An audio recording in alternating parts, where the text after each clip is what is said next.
In the tactical class, the silver-haired instructor poses a tricky riddle. Can an army of 37,000 defeat 100,000? His manic grin sets a heavy, tense atmosphere for the students. While the elite apprentices remain silent under the instructor's gaze, our boy calmly speaks up. He reveals the truth.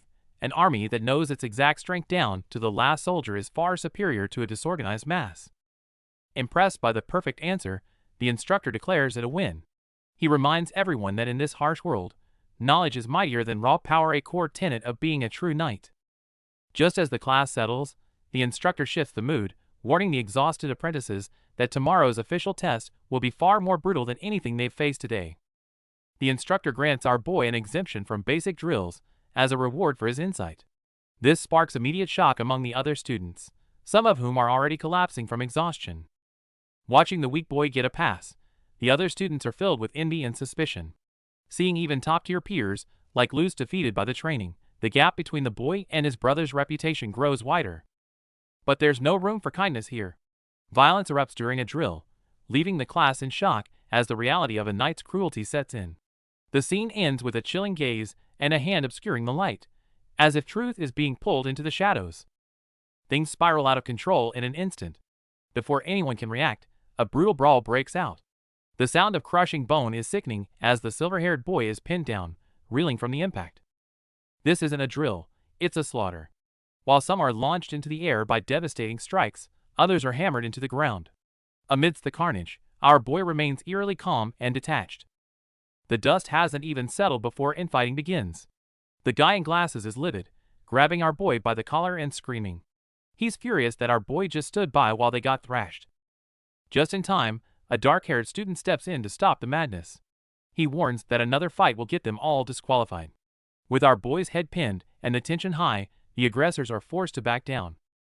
As the group disperses, they can't stop talking about the genius brother. The dark-haired student mentions the agony of loss, noting how much our boy has changed while he walks away in silence. Finally alone, the physical pain and mental strain take their toll.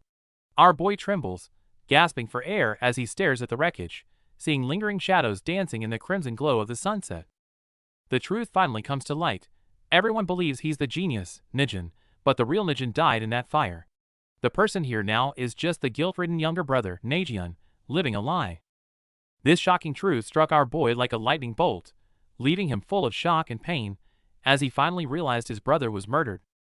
The story jumps back a week to the day our boy was violently knocked to the ground, forced to curl up and silently wipe away the sweat and grime from his face, enduring the bullying from others. The bullies looked down on him condescendingly, a mocking smile on their faces. With a series of whack-wham blows, our boy was once again knocked to the ground, coughing in pain, while those who tormented him watched, gloating. The bullies finally prepared to leave, but not before stomping on our boy's head a few times and leaving him with insults. Once everyone was gone, our boy slowly raised his head, silently wiping the grime from his arm, his face devoid of any expression, as if none of this concerned him. Our boy huddled on the ground, his mind a whirlwind of thoughts. He despised this village, filled with prejudice and bullying, a hatred deeply buried within him, like the smeared portraits on the wall, a silent protest. Even with life at its worst, he still tried to get information from the outside world. He silently dropped a coin and bought a magazine, while the shopkeeper's gaze at our boy was filled with disdain. That expressionless face said it all. In this village, he learned a crucial survival skill to observe and read people's expressions, and more importantly, to control his own. He couldn't cry, nor could he smile, because only by doing so could he reduce the frequency of harassment. He painstakingly maintained an indifferent expression as he trudged away alone, his body weary. Yet, no matter how cold his exterior, the internal pain remained undisguised, like indelible water stains. Our boy walked alone, holding reports about his brother Nijin, which were filled with Nijin's brilliant achievements as a genius knight candidate. Looking at his brother's picture, a complex emotion flickered in our boy's eyes, but a smile still involuntarily curved on his lips.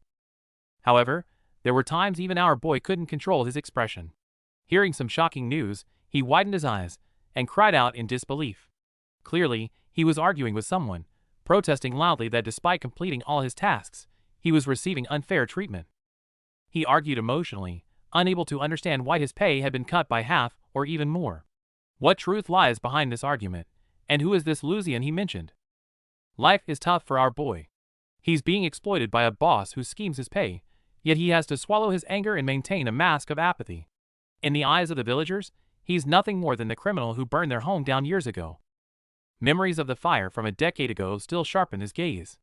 Flipping through his notes, our guy finds his only solace. He knows he must endure the isolation until the right moment to change his fate finally arrives. Suddenly, a familiar face appears, his twin brother, Nijin. As the village hero, Nijin is a beacon of light and our boy's only family. Despite their different paths, their bond is unbreakable, anchored by a deep sense of trust. Nijin's warm presence washes away the bitterness of the day. He soon spots a magazine our guy was trying to hide, leading to a moment of lighthearted embarrassment. Their connection is so deep it transcends words. The brothers fall into their usual playful banter, with Nijin teasing our boy about being a fan. As they flip through the pages, dreams of crystal seas and frozen peaks beckon to these two who have never left their village. Nijin imagines a future where they meet out in the world, one a knight, the other an adventurer. This hopeful talk brings a rare, radiant smile to our boy's face, reflecting his pure longing for the world beyond. But the peace is short-lived. As they head home, a violent sound shatters the air. The smile freezes on our guy's face as a familiar, deadly threat looms. Their peaceful life is about to crumble all over again. Just when life seemed peaceful, red masked assassins suddenly surround the house. Our boy tries to question their presence, but he's met with a relentless and sudden attack. A blade shatters the wooden pillars in a blur of motion. As a lethal strike aims for his brother, our boy Nijin leaps in, blocking the sword with expert precision. Facing these mysterious foes, our boy grips his sword as his gaze turns cold. He realizes this isn't just a threat, they are here with genuine intent to kill. With a violent crash, our boy is slammed against the wall. He steadies himself through the pain, watching more assassins pour in, realizing he's completely outnumbered. To prevent his defenseless brother from being kidnapped, our boy decides to face the onslaught alone. Surrounded on all sides, he stands his ground in the center of the room. As the battle rages, our boy Nijin fights desperately in the cramped space. He slashes through his foes while his brother bangs on the door, crying out his name. The fight reaches a fever pitch. Despite taking a heavy blow to the head, our boy counters instantly, grabbing the enemy's blade and lunging forward with a strike. The tight space makes dodging nearly impossible, and blood begins to drip down our boy's face. Despite his injuries, his resolve remains unshaken as the struggle continues. Surrounded by red-masked assassins, our boy stays calm, quickly analyzing their moves. Knowing he can't let this drag on, he draws his sword and prepares for a decisive strike. Desperate cries echo from behind the door, but our boy can't afford a single distraction. He knows all too well that making the right choice doesn't always guarantee a win. Amidst flying splinters, our boy lunges forward under crushing pressure. His glowing blade barely deflects the assassin's lethal strike, a display of sheer grit that catches the enemy off guard. The battle reaches a fever pitch as the assassin's relentless assault leaves our boy gasping for air. Despite being pushed to his limits, he grits his teeth, searching for any opening to survive. Choosing survival over an opening, our boy prioritizes absolute defense. Even as he takes heavy damage, he refuses to back down, forcing the confrontation into a tense stalemate. At death's door, memories flood back to the bond between twin brothers. Long ago, Nijin was the fragile one who relied on his brother's protection, the two of them being each other's only family. Warm yet painful memories intertwine as our boy recalls his vow to protect his kin. But as blood stains the floor, this cruel fate finally reveals a long-buried secret. Facing the fallen and the cold reality, the truth finally surfaces. The celebrated genius is long gone. The survivor standing here is actually the brother from the shadows, Najian. The story begins with a chilling confession. A masked figure stares into the lens and utters the heartbreaking truth: "I killed my own brother." Flashing back to that nightmare, a red-masked assassin holds an axe to our boy's throat, forcing a cruel choice: his own life or his brother Nijin's. Though our boy tries desperately to protect him, Nijin knows they are cornered. To save at least one of them, he makes a devastating decision. But death's shadow falls regardless. Under a cold, masked gaze, blood stains the floor, marking the tragic end of a genius knight. As his brother grows cold in his arms, our boy's world shatters. Nijin's final, faint whispers become a haunting nightmare that will never leave him. As the assassins depart, the flame of hope is snuffed out. Fire consumes the building, as if trying to erase every trace of this tragedy. Kneeling in the flames, our boy is consumed by grief and regret, asking why such a cruel fate had to befall his noble brother. Extreme pain bursts a chilling resolve. With a cold, sharp gaze, our boy picks up a blade and decisively cuts off his long hair. From this moment, the weak Nagion died in that fire. For revenge, he will take his brother's name and live on as Nijin. Amidst the ruins, our boy vows to become Nijin. He remembers the night of the fire. Those masked assassins were far more numerous than they appeared. Revenge requires finding those killers, but our boy realizes something chilling. Someone guided them. A traitor who knew Nijin personally is hiding in plain sight. Suddenly, Fadian mentions Nagion, expressing regret for the younger brother's fate. Our boy feels a chill as she subtly tests his reaction. Fadian's intuition is terrifying. She starts asking about the origin of his sword, forcing our boy to grip his weapon tightly and play his part. But then, she completely breaks his composure by hugging him from behind and whispering his real name. In an instant, his disguise is stripped away. Overwhelmed by panic, our boy struggles to process the situation. How long has she known? When did this powerful knight first see through his act? As the shock sinks in, a dark thought crosses his mind. Is Fadian a hidden ally, or is she the one truly responsible for his brother's death? To keep his secret safe, our boy fully commits to the role of his brother, Nijin. He mimics every expression and tone, determined to fool anyone who might suspect the truth. The tension breaks when the examiner bursts into laughter, patting him on the cheek. She praises his performance, leaving our boy wondering just how much she's actually figured out. It turns out she was certain from the start that he wasn't Nijin. Despite our boy's perfect acting, he realizes that some people can see right through the mask with pure intuition. Before leaving, she whispers a chilling piece of advice. He's not meant to become Nijin. This cryptic warning hits hard, reminding our boy that his path of revenge is filled with hidden traps. Despite the close call, our boy keeps his cool and waves goodbye. Once alone, he immediately begins dissecting the conversation, trying to figure out if this mysterious observer is a threat or an ally. Though doubts linger, our boy's resolve for revenge remains unshakable. To honor his brother's memory, he must stay in character and tread carefully until his enemies are finally exposed.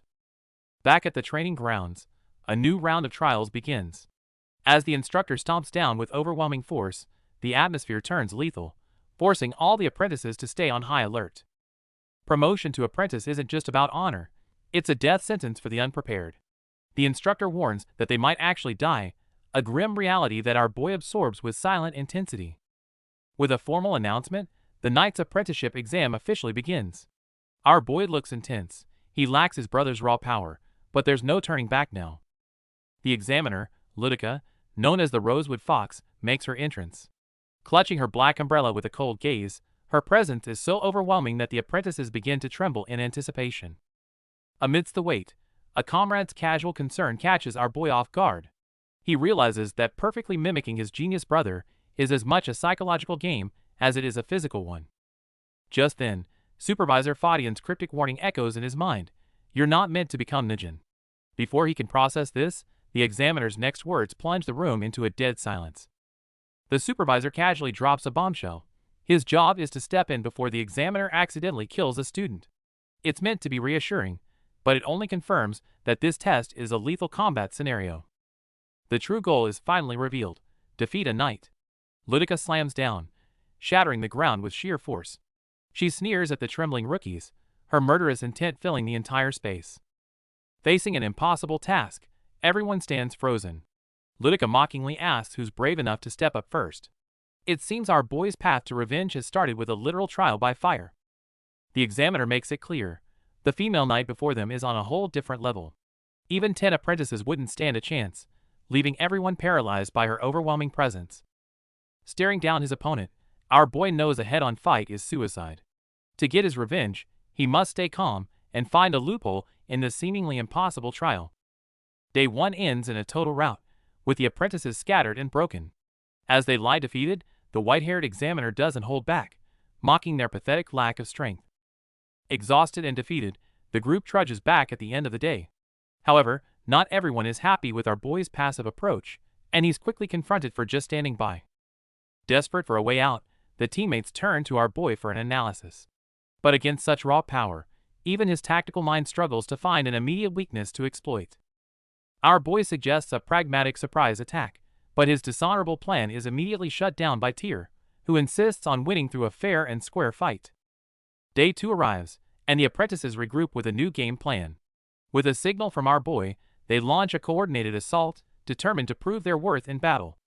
Reality hits hard, as the knight's umbrella shatters their formation in a single stroke. Pushed to the brink, the green-haired apprentice grits his teeth, preparing one last desperate move. The battle reaches a fever pitch as Lydica's umbrella strikes like a reaper's scythe. Despite their mounting injuries, the team pushes on with a simple plan: neutralize that weapon to create an opening for their strongest attack. Faced with the student's encirclement, Lydica remains unfazed, her expression full of disdain. To her, these kids are nothing more than struggling lambs, who pose no real threat to her power. Suddenly, Lydica slams her broken umbrella into the ground, sending out a massive shockwave. Seizing the gap, she pierces a student's chest, and the situation seems to be spiraling toward a total collapse. Now! As the signal rings out, the dire situation is revealed to be a calculated gamble. The devastating hit was bait, and as everyone shouts for our boy, all hope rests on the next move. Lydica realizes too late that the one she struck was merely bait. The true threat is Lawson, lurking in the shadows, ready to deliver the final, decisive blow. Though Lydica is surprised by the sheer desperation of these chicks, and a flicker of emotion crosses her face, the gap in power remains immense. Her surging killing intent suddenly freezes the very air. The terrifying pressure makes it hard for the students to breathe, their bodies trembling uncontrollably. This is the overwhelming aura of a top-tier warrior, one that strips the weak of even the courage to move. Curiously, our boy stands his ground with a blank face, as if the lethal malice is nothing more than a breeze. Intrigued by his lack of reaction, Lydica wonders if he's incredibly strong or just paralyzed by fear, and decides to test him herself. Today's training finally winds down, leaving the apprentices utterly exhausted. Faced with the examiner's overwhelming power, everyone is slumped in frustration, their spirits hitting rock bottom. Amidst the sighs of defeat, our boy stands up and drops a bombshell. He's figured it out. He calmly claims he knows exactly how to take down that terrifying female knight. As his teammate starts to press for answers, our boy quickly hushes him, keeping the plan under wraps for now. Fast forward to day 3, the final showdown is about to begin. When the examiner asks for the first volunteer, our boy politely steps up. Instead of drawing his sword, he starts by explaining his unique take on the true purpose of this exam. Under everyone's gaze, our boy coolly analyzes the situation. This trial isn't just about raw power, but about proving one's resolve.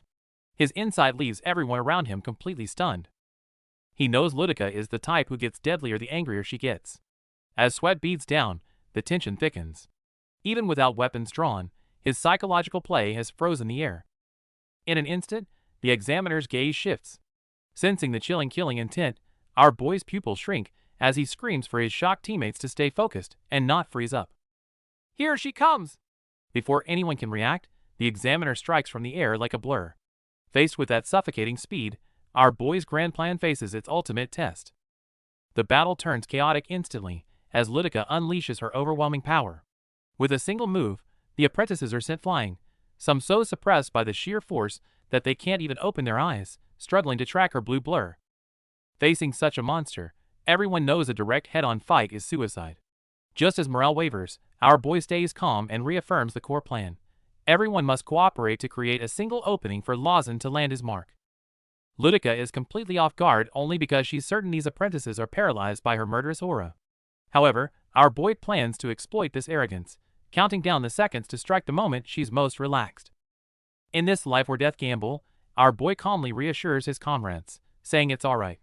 He knows all too well that battles are decided in split seconds, and this is their only chance to turn the tables. In a flash, our boy dashes forward, meeting Lydica's suffocating gaze head-on.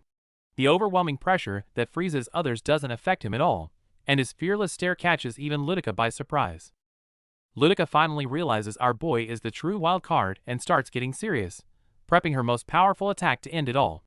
Just as things spiral out of control, a hand suddenly intervenes, halting the chaos. At the critical moment, the supervisor White Doe Fadian forcibly intervenes. Though she stepped in to prevent Lydica from killing anyone, she quickly realizes she was also part of our boy's plan, used as a tool to restrain the examiner. Reflecting on the narrow escape, our boy acknowledges that because he is weak, he must calculate and exploit everything.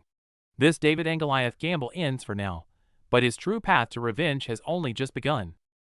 The battle rages on, tension high. The black-haired proctor, Ludica, attacks ferociously with a murderous glare, while the white-haired knight, Fadian, calmly blocks her path, warning her not to get in his way. Our guy watches this unexpectedly fierce clash, sweat beading on his brow. Fadian, holding his long pipe, keeps a sharp eye on Ludica's movements. However, Ludica completely ignores the warnings and the fight, her gaze fixed solely on our boy, driven by a singular desire to see what he's truly capable of. Just then, Ludica erupts with power, launching a fierce strike with a whoosh aimed directly at Fadian. The immense force instantly sends a caught-off-guard Fadian flying backward, carving a deep fissure in the ground as he skids. After sending Fadian flying, Ludica doesn't relent, her form becoming a blur as she presses the attack, angrily demanding to know why everyone keeps getting in her way. Watching Ludica turn her murderous intent toward him, our boy's heart leaps to his throat. He glances nervously at Fadian nearby, seeking some explanation or aid. Confronted with the question, Fadian simply offers a relaxed smile, saying it's a secret. This only fuels the confusion and rage boiling within Ludica, drawing a low, gritted growl from her. Fadian then explains with a sigh. He admits he's not sure of the deeper reasons either, but given the current strategy, if they want to get to the boy, they'll have to go through him first. He stresses that this is, after all, just an exam, not a fight to the death. His words leave the scene in stunned silence. Ludica's expression shifts from anger to extreme shock and disbelief. She cannot fathom being defeated by such logic or perhaps calculation. Fadian confirms it calmly with a "Yep." Ludica and some of the surrounding apprentices are left utterly bewildered by this outcome, muttering repeated refrains of, "This doesn't make any sense." Finally, Ludica's composure shatters completely. She sinks to her knees, sobbing like a child, hiccuping as she vents about how they kept getting in her way, but wouldn't tell her why. 30 minutes later, the exam concludes. A proctor announces to everyone who passed that they are now officially knights apprentices. She then asks them how it feels to hold this new title. The instructor's gaze lands on our boy, asking for his thoughts. After a moment of silence, he answers calmly, saying there's no real, tangible feeling yet because they're still just apprentices. Nothing about them has fundamentally changed. Getting through the selection is just the start. The instructor makes it clear that holding a title and actually being worthy of it are two very different things. To keep up the act, our boy starts a grueling training regime in the woods. Every swing of his sword is a desperate attempt to bridge the gap between him and his late brother. Looking at the splintered wood, he's hit by a wave of self-doubt. No matter how well he acts, his physical limits keep reminding him that he's still not the genius ninja. The instructor announces the next phase. This special class will have real duties now. But there's a catch: these fledglings are not only weak, but lack proper weapons. Given a month to find weapons and track the instructor, our boy sighs. He knows his clever tricks won't carry him through the real challenges ahead forever. 2 weeks fly by, and our boy pushes himself to the point of collapse. But the talent awakening he hoped for never comes, and reality starts to bite hard. His skills just won't improve, and it's driving him crazy. Despite having the same blood as his brother, his progress is stagnant, and the frustration is becoming unbearable. This helplessness triggers a memory from 10 years ago. Before the fire destroyed everything, the weak one who needed protection was actually his brother, Nijin. Najian recalls his childhood when he was struck by a terrible illness, so sick he thought he was going to die. His twin brother Nijin watched over him anxiously, and seeing Najian in that state made Nijin resolve to protect him. Only a few days later, a catastrophic fire struck. To protect his brother and the village, Nijin awakened incredible power, becoming unrecognizably strong. The young man stood amidst the collapsed ruins, sword in hand. Watching his brother's rapid growth, Najian began to believe that since they were twins, if he just tried hard enough, he could become just as strong. This naive belief was swiftly shattered by harsh reality. Even after 2 weeks of training at the Knight's Order, Najian had made zero progress. He began agonizingly questioning himself. Do I have no talent at all? The truth was, a talent like Nijin's was a once-in-a-century rarity, a flawless gemstone. Najian was the complete opposite. Exhausted and struggling to accept this, he searched his memory for something his brother once said. He remembered the theory of trial by fire from a book, even attempting to mimic the extreme method of pushing a failing student into a pit. However, the harsh reality forced him to quickly give up on such dangerous ideas. Najian felt utterly defeated. He once outperformed his peers, but now everyone else was advancing rapidly, especially the enigmatic Lawson. Driven by curiosity and stubbornness, he decided to tail Lawson and uncover his secret training methods. While tailing Lawson, the man ahead suddenly stopped, as if sensing something. Now it was the stalker's turn to get nervous. He hid anxiously, urging in his mind for Lawson to just keep walking already. As Lawson speeds through the forest, the blonde tracking him struggles to keep up, panting heavily while marveling at how impossibly fast he is. Before the observer can even catch his breath, he sees Lawson standing by the waterfall, unsheathing his sword and preparing for a powerful side slash. With a single strike, Lawson actually cuts the rushing waterfall in half, showcasing a monstrous strength that leaves the observer completely stunned. While the tracker is still reeling from Lawson's power, he suddenly notices several masked figures deep in the woods, and they spot him before he can react. Meanwhile, our boy is in a tight spot as he comes face to face with the red masked assassins in a canyon, wondering how on earth they managed to track him. Faced with a direct threat, our boy instinctively reaches for his weapon, only to realize he forgot his sword. With zero chance in a fight, he desperately searches for a way to survive. Just as things look hopeless, an assassin in a diamond mask yells at him for eavesdropping. However, the leader steps in to stop him, leading to a tense standoff. Though nervous, our boy notices their unsteady stance and hesitant questions, realizing through his keen observation that they are just as confused about him as he is about them. After thinking it through, our boy hides his panic and forces a mysterious smile, deciding to use calculated silence and psychological play to intimidate the assassins.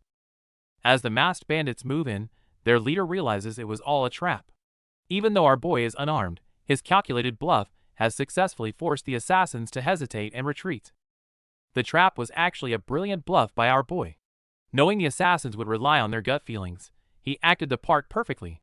He pushes himself to the limit, fleeing through the narrow canyons. Losing his footing, our boy crashes into the dirt in a cloud of smoke. Though he looks a mess, he realizes that his intellect is the only weapon that can keep him alive in this cruel world.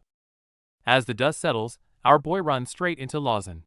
Caught in a disheveled state, he's greeted by Lawson's confusion. Relieved to see a familiar face, he finally takes a moment to breathe. Suddenly, our boy's suspicion kicks in. He wonders if Lawson could be an assassin in disguise. He begins analyzing every possible question Lawson might ask, preparing for a psychological battle. Lucian arrives out of breath, breaking the tense silence. She brings urgent news. Ludica, the formidable knight known as the Fox, has mysteriously vanished, throwing the entire training group into chaos. Lucian explains that the knight never intended to give them a month's head start. The tracking mission began the moment she vanished. Our boy realizes the real game has finally begun. A new test abruptly began, as apprentices rushed about, ready to face it. Meanwhile, a slyly smiling silver-haired figure seemed to observe everything from behind the scenes, apparently relishing the start of this chase game and setting the stage for the upcoming challenge. On the other side, the red mask assassins were regretting a missed opportunity to pursue their target. After some deliberation, they decided not to dwell on the past, but to quickly adjust their stance and prepare for their next move, knowing their intentions had already been revealed. Back with the apprentices, our boy and his companions regrouped and invigorated their spirits. Just as they were about to set off in pursuit of the examiner, Lawson's keen observation skills led him to discover some unusual clues. Following Lawson's discovery, the apprentices tracked through the forest. Most assumed the examiner had left in a hurry, leaving the tracks by mistake. But our boy, with his sharp intuition, sensed something was off, suspecting it wasn't a simple oversight. In our boy's view, a seasoned night examiner would never be so careless. He suggested that these clues were likely left intentionally, not for them to blindly chase, but to test their insight. Our boy's seemingly contradictory argument sparked strong disagreement from his companion, who accused him of being deliberately obscure. Yet, Najian's calm deduction remained unbroken. He knew how to guide his comrades toward the right path. Our boy calmly explained that the best choice now wasn't to blindly search for the next clue, but to deduce the examiner's destination based on the available information. He pointed out that the clue was on the east side of the village, and combined with the examiner being a northern knight, this was enough for them to anticipate, rather than passively track. Studying the map, the group realizes the exams are scattered across various regions, with the capital likely being the final convergence point. Exhausted after a long day, the group huddles around the campfire. They credit our boy for their progress, admitting they'd be lagging far behind without him. To improve their coordination in battle, A teammate suggests that everyone should share details about their weapons and any special abilities they possess.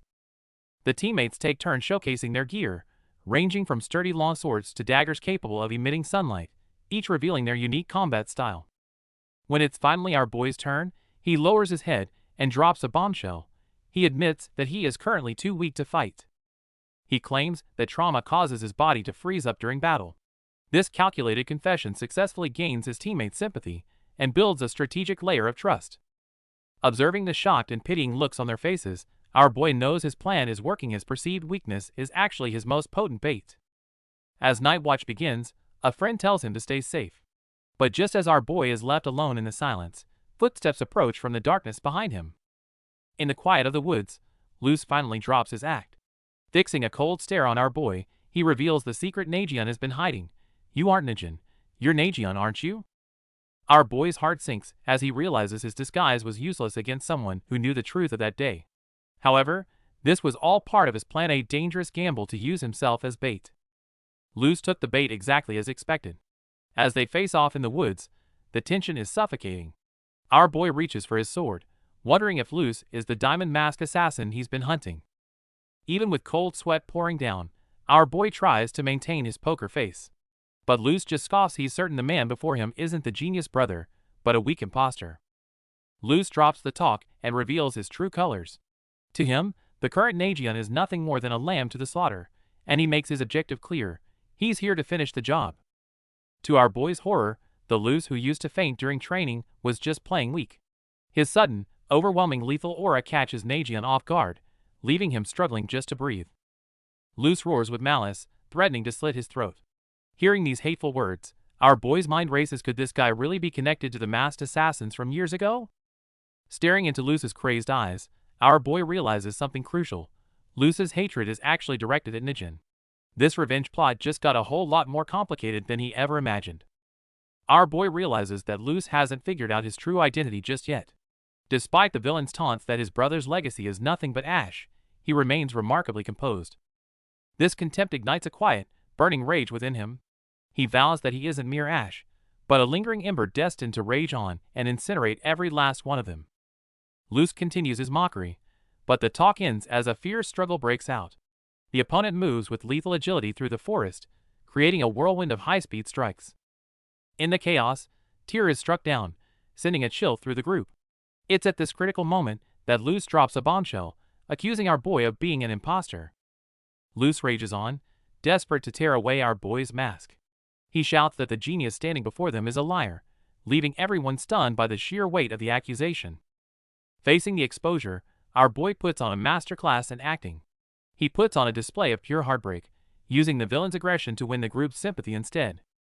As the truth hangs in the balance, Luzian steps forward, guided by her own intuition. This collision of emotion and logic puts our boy's deception to its ultimate test.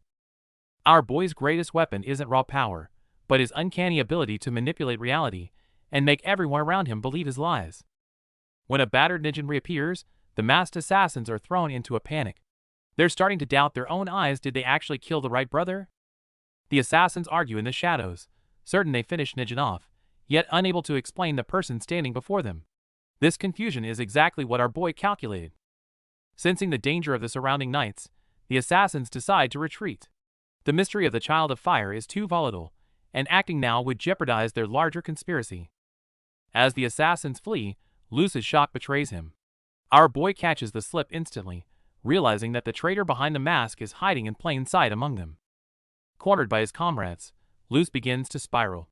He can't reveal his identity, nor can he explain his suspicious behavior, leaving him trapped in a mental dead end. As his mental defenses crumble, the atmosphere turns lethal. Realizing he can no longer hide, Luz lashes out, turning the dark forest into a frantic battlefield of clashing steel. With the final clash of blades, the shadow among them is finally forced into the light, marking a pivotal step forward in our boy's grand plan for revenge. As the fight heats up, Luz's attacks become incredibly sharp.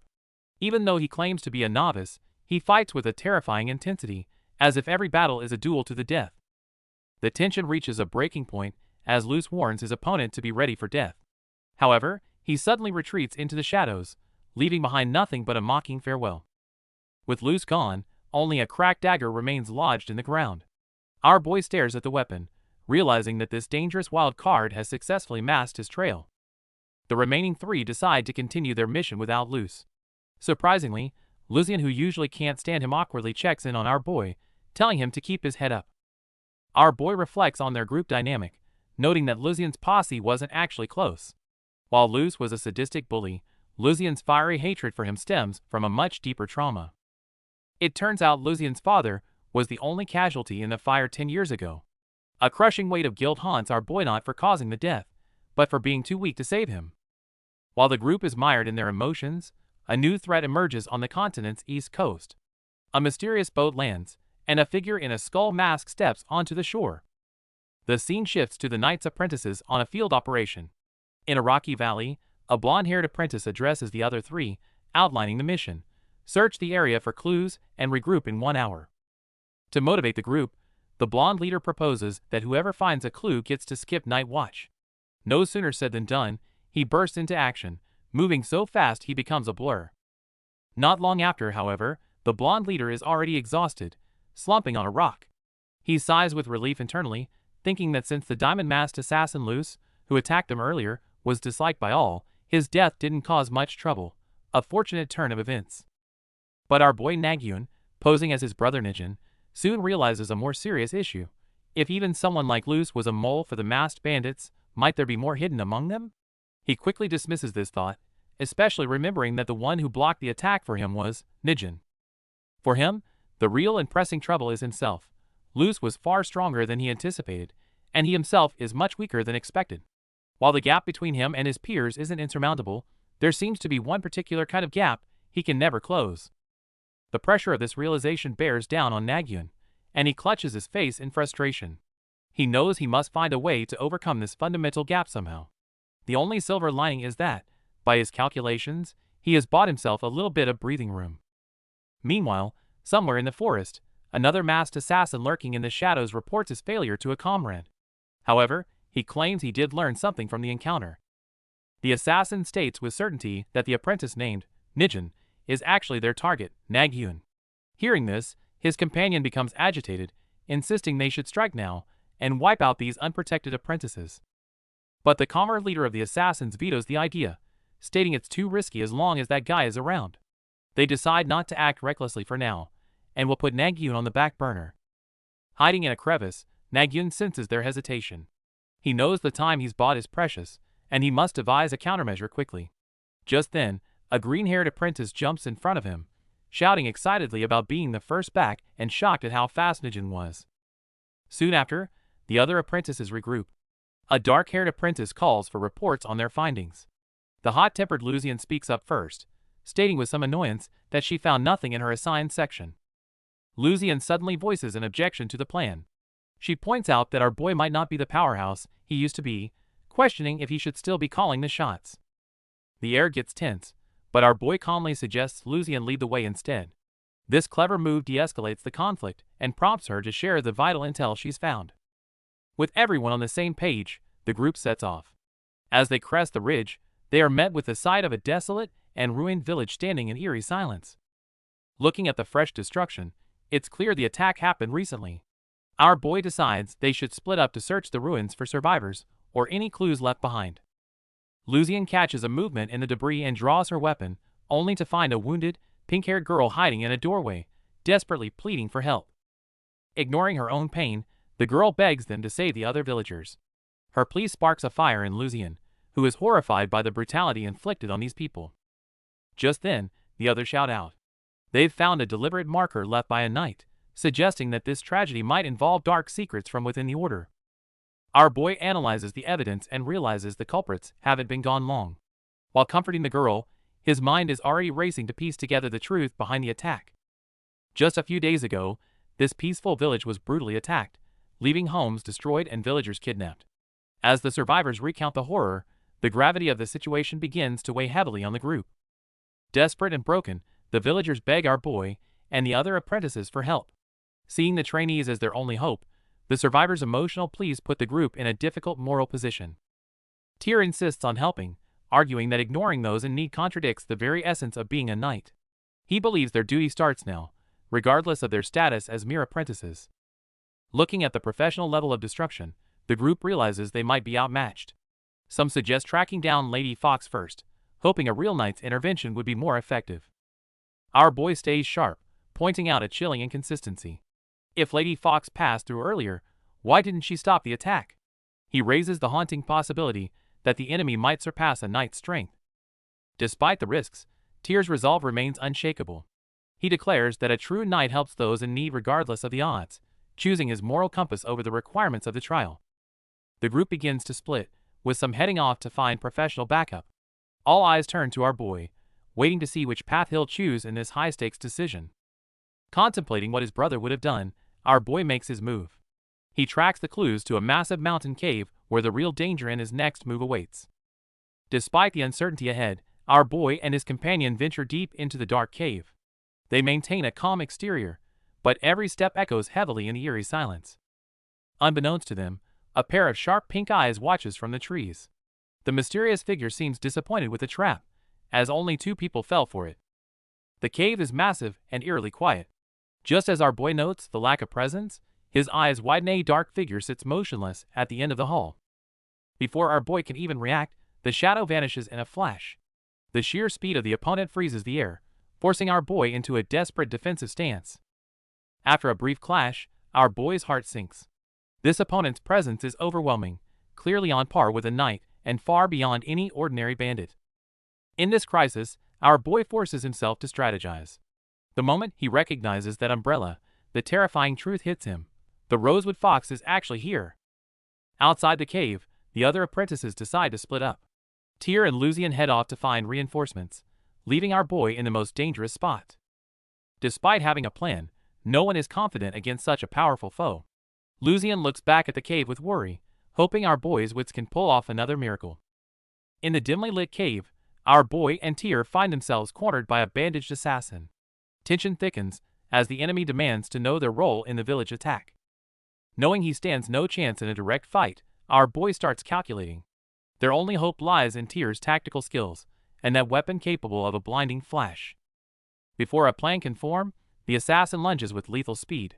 Tyr barely manages to block the heavy blow, but the sheer force sends him reeling backward. A devastating impact sends Tyr crashing into the stone floor. As the dust settles, our boy watches in horror, realizing their situation has turned from dire to nearly hopeless. The assassin closes in for the kill. Realizing that Tyr being incapacitated means certain death for them both, our boy knows he must find a way to turn the tide. Suddenly, a brilliant flash erupts, blinding everyone. Tyr used his hidden trump card to protect our boy, exhaustion clear on his face as he barely stays standing. The reprieve is short-lived.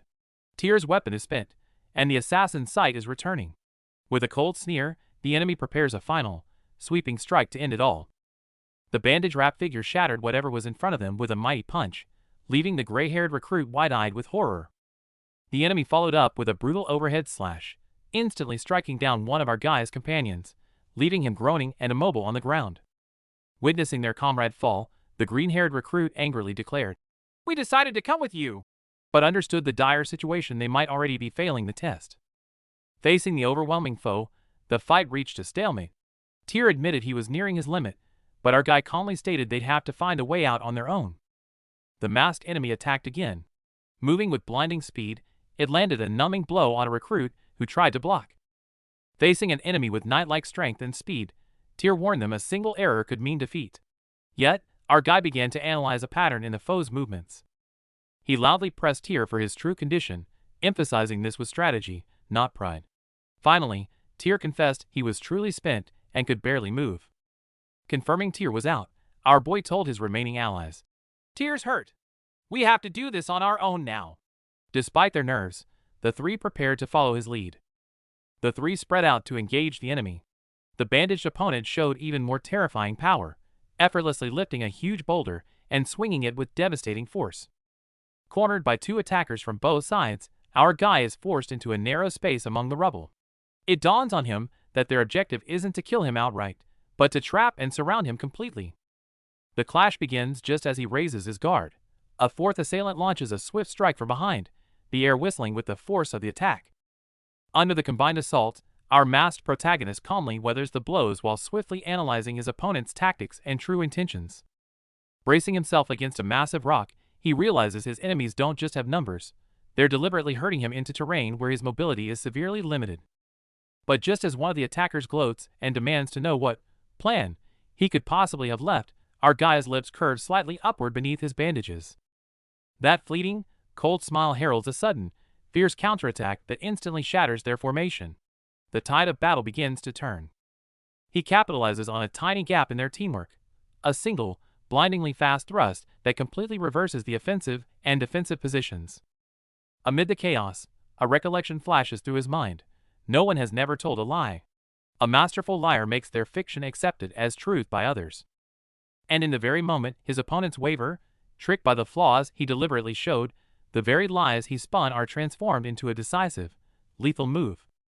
His clenched fist pins the enemy down, crushing any chance of resistance.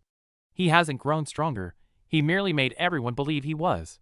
That was the only way to win this encirclement. The mystery man wrapped in bandages makes the first move, swinging down with his weapon with all his might as debris flies around him.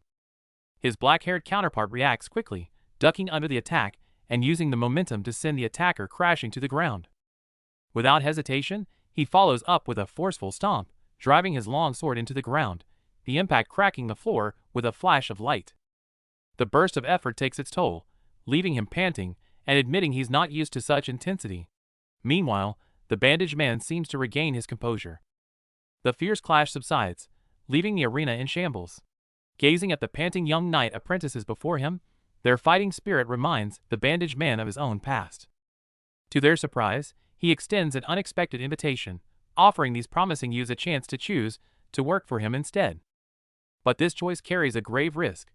He coldly holds up a finger and begins to count down anyone who remains undecided when time is up will meet their end.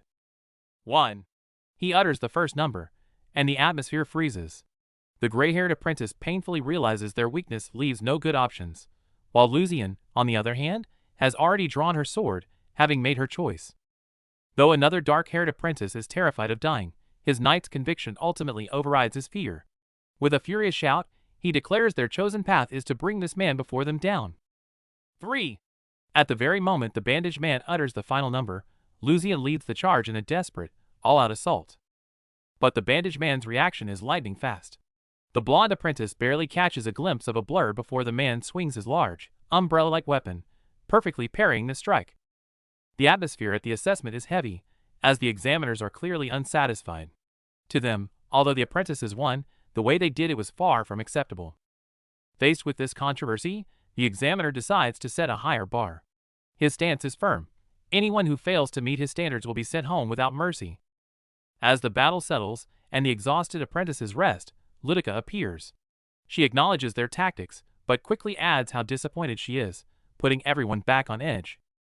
It turns out she had been circling them the entire time without being noticed. This massive gap in skill and the feeling of being watched leaves everyone in a cold sweat. But then comes the twist. Ludica was impressed by their courage to stand tall against an unbeatable foe. This display of true knightly virtue earns them her official approval. Just as the group celebrates, the examiner singles out our boy. She suspects he saw through the entire test, and his extraordinary insight has only made her more suspicious. The examiner aggressively questions his motives, threatening him with disqualification. After this high-stakes psychological battle, our boy can finally stop to catch his breath. The dust finally settles, and the group is shocked to discover that the bandaged mystery man is actually Fidrance, the high-ranking knight known as the Periwinkle Wild Dog. Now that his cover is blown, Fidrance shamelessly admits the truth. His playful, grinning demeanor is a complete 180 from the terrifying bloodlust he just displayed. But the students aren't laughing. They're filled with fury and confusion. Why would a noble knight stage a lethal raid on a village and treat innocent people so ruthlessly? While the others are still reeling, our boy is already calmly deconstructing the situation. He doesn't let the questions about Luce distract him, staying focused on the strange details of the raid. Since the suspicious Luce has already bailed and disqualified herself, it's time to shift the conversation back to the actual truth behind this so-called test. Our boy points out the fatal flaw in the staging. Despite the houses being torn apart, there wasn't a single drop of blood, proving the entire tragedy was a scripted act. Recognizing these inconsistencies, He knew it was either a trap or a test. To confirm his theory once and for all, he chose to lead everyone straight into the heart of the farce. The ultimate evidence was the pristine umbrella. In a real battle against such a powerful foe, it's impossible for the scene to remain so clean without a single mark of resistance. The perfect scene was exactly what gave the test away. Our boy's terrifying powers of deduction are enough to make even a seasoned knight take him very seriously. In reality, from the very first moment he set foot in the village and looked at those villagers, our boy's sharp intuition had already sniffed out the entire setup. The recent battle has everyone eyeing our boy suspiciously. That blonde guy with the red eyes is sharp. He realized the enemies were putting on an act, and noted that our boy's analytical skills are far beyond what a typical apprentice should possess. The blonde guy doesn't mince words, telling our boy straight up that he doesn't like his style. To him, using comrades is completely dishonorable. He leaves with a cold warning. He'll be watching our boy's every move from now on. Just as the tension reaches a breaking point, the blonde guy reveals the whole ordeal was just a test. With the signal to move out, the exhausted group has to push forward immediately to meet up with the elite special second class. Moving through the forest is absolute torture. While the pros zip through the trees and even hang upside down to mock the pace, our boy, who isn't exactly a marathon runner, has to push his limits just to keep from falling behind. They finally stop for a breather, but before they can even catch their breath, a blur streaks through the woods. The speed is so intense it's just a blue flash, sending everyone's survival instincts into overdrive.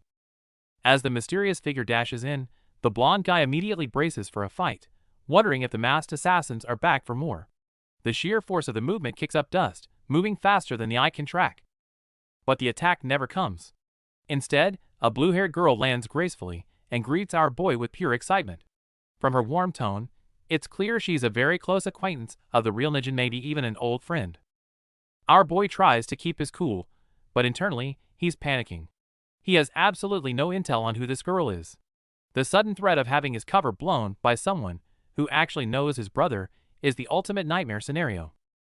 Ever since our boy stepped out in his brother's place, all eyes have been on him.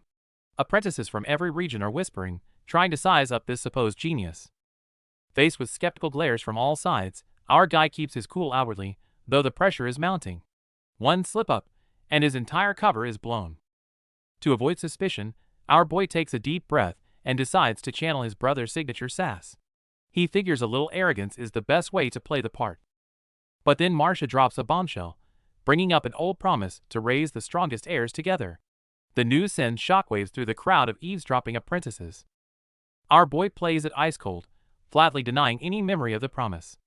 Ironically, this aloof rejection only makes him seem more mysterious and untouchable to the others. Just as things get heated over this scandal, Marcia shuts down the troublemakers with one sharp glare. You can't deny she's got the boss energy to back it up. With the drama settled, the Real training begins. Knight Zia steps forward to introduce Knight Theory, ready to teach these rowdy apprentices that there's more to being a knight than just muscle. Examiner Zeus, with a stern look, first questioned if knights truly needed theory, then sprung a trap. Anyone who raised their hand would be unfit to be a knight. This sudden test left the apprentices in a dilemma. Zeus then began to recount a classic tale. He raised a spear, claiming it could pierce anything, then presented a shield, asserting it was impenetrable. A timeless paradox was laid before the apprentices. After the story, Zeus prompted Lucian, who had raised her hand earlier, for her interpretation. However, under the examiner's sharp gaze, Lucian faltered, giving only vague answers, even making Marcia chuckle softly. Zeus then revealed the true meaning behind the paradox. Even the sharpest spear and strongest shield are useless without the ability to persuade others. Knights need more than just strength. They need persuasion, or even the mightiest knight cannot lead. The examiner then turned to Daragon and Wadron for their opinions. But the two merely stammered, repeating Zeus's words, failing to offer any independent thought, appearing rather flustered. Observing the apprentices, Zeus's gaze finally settled on our boy, Nagion, disguised as Najin. He calmly posed the question. Najin, what did you think when you heard this story? To everyone's surprise, our boy unhesitatingly declared he would choose the shield. Seeing their confusion, he calmly explained that if both spear and shield were the best of their kind, they must be made of the same sturdy material, leading him to a pragmatic choice. Examiner Zeus was clearly pleased with our boy's answer. He emphasized that the core of this assessment lay in each person's ability to think and interpret independently, which embodies a knight's spirit of justice. He implied that the others had completely missed his true intent. Examiner Zeus is busy giving everyone a moral lecture, warning them not to mock others' convictions, especially Lysian's. But before he can finish, a spear suddenly cuts him off, ending the sermon right then and there. It's Warren, also known as Black Hen, who's ready to skip the talk and get to the action. He announces a combat tryout where the students will face off against each other, and hearing this, our boy's expression immediately sharpens.